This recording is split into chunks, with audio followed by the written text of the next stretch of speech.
if you drop by this video, you are excited to learn that piece, Adele's brand new release called Easy on Me.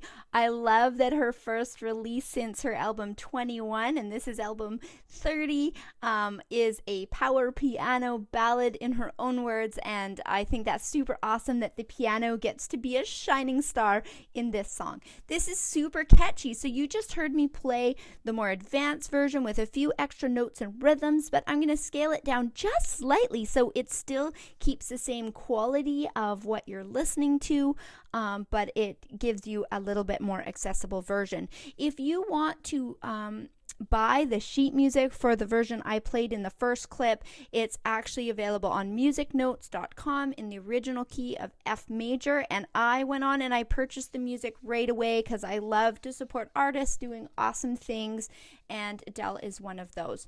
So let's get started. The introduction today is what I'm going to teach you, but the notes and chords from that continue on through the whole first verse. And so if you want to learn the whole thing after you've done the introduction, let me know in the comments, like this video, and subscribe to hear more of our content here at Motif Music Studios. So we're going to be working around the chords, or the triads. The first one is F major, and then we're going to be looking at D minor, and it has the 7th in, so you hear it sneak a C into a D minor triad if you're getting into music theory. Then we're going to hear an F major again, but it has an A in the bass, so sometimes you'll see that notated as an F, the letter F with a slash, and then an A after it, so that just means it's an F major triad with an A on the bass. Then the last chord in the introduction is a B flat major triad here. So we're going to do a little stretch here at the beginning. I was going to skip the C's. If it's too tight in your wrist, you never want to feel your wrist getting like tight and stressed when you're new to playing octaves. So if you need to pick just one C, I would pick the high C for this opening note, and you're going to play the F. So we're going to go like this. We're going to go. So C, and then C, C. Then we're going to go to a 5th, which means 1, 2, 3, 4, 5.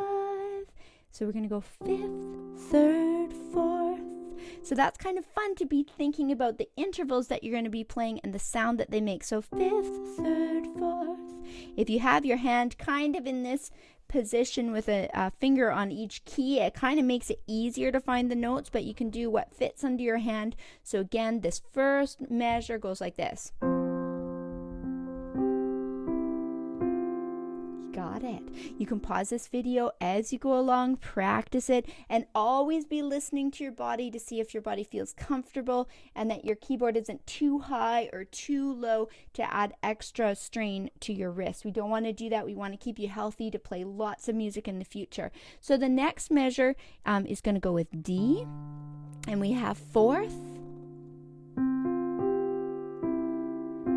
So I love how it goes 4th, and then it does the 4th again, but in a broken format. So it goes dum, da da da da da. So here's what you've learned so far.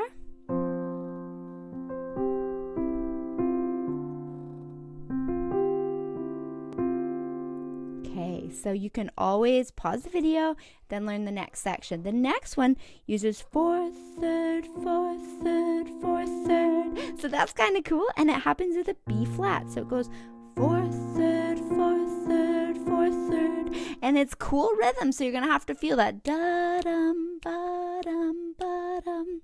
Then the end is with a B flat in the left hand, and you're doing 4th, 3rd, but it's a different kind of third. This is the B flat major scale, dum ba da, and a B flat triad. So let's play that again. I'll go a bit slower so you can make sure you got the notes there. We'll go from there.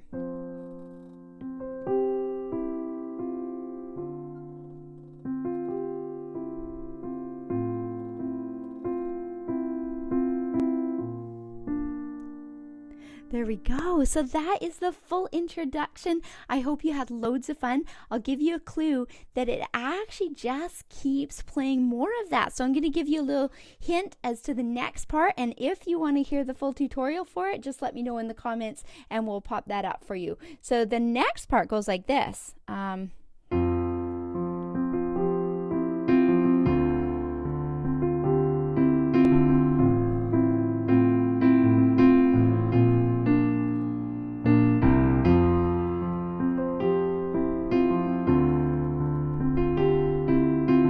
You can see that it keeps doing more of those same chords that you've already learned. So you've done some of the hardest work with learning the introduction and the verse, and then the chorus gets really fun using, again, similar chords and similar progressions. So I hope you had loads of fun with this. Let me know in the comments if you have any questions, and make sure to subscribe if you're looking for more videos just like this one. Thanks for hanging out.